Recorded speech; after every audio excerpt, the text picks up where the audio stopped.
Good evening, YouTube guitarists. I'm going to show you something I used to practice a lot when I was younger, and it's quite a good exercise for getting to know the fretboard and getting you out of playing in the standard pentatonic box that everyone plays in. So what we're doing is learning a scale on one string. So if I take G major scale on the G string,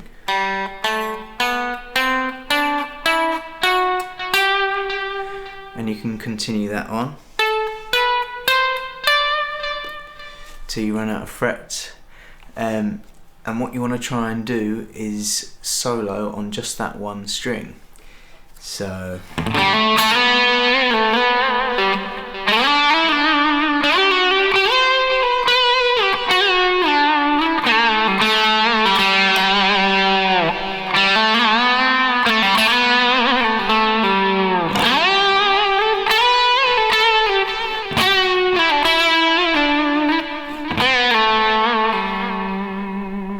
you can get some quite nice stuff out of it, and it makes you approach soloing quite differently because you're no longer relying on shapes that you already know. You're having to use your ear to work out where you should go.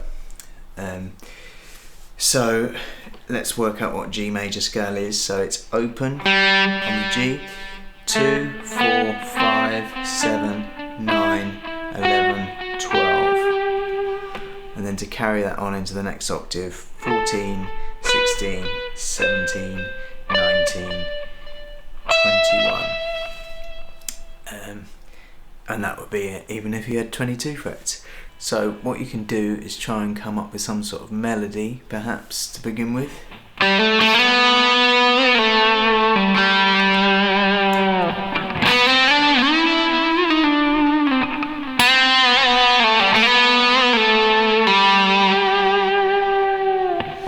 Just mess around with ideas like that. You could even reduce this scale down to just the pentatonic scale, so it's just 5 notes, which means even more slip sliding around. So what I used to do was I would play over a backing track and just try soloing on one string, and once I'd got good at playing on one string, I'd then try and learn another string, and then I'd join those 2 strings together and so on, and it completely breaks you out of just playing the standard which everyone does. So to be able to do this on your own without backing tracks or anything like that, this is what I do.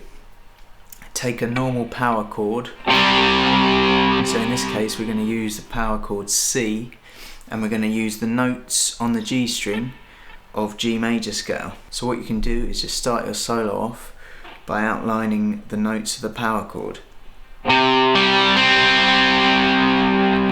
Once you've done that, then fill the rest of the bar, or however many bars that chord would go on for, with single notes, melody or solo or anything like that.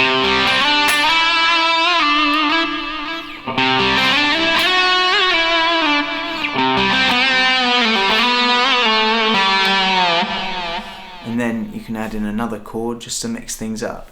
So this all stays on the one string to solo on. We'll stay with the power chord starting on the A string. So if I move up to an E power chord, which would start on the 7th,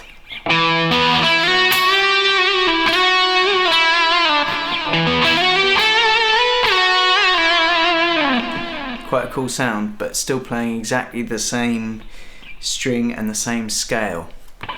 So now if I put them together in a musical context, you could get something like this.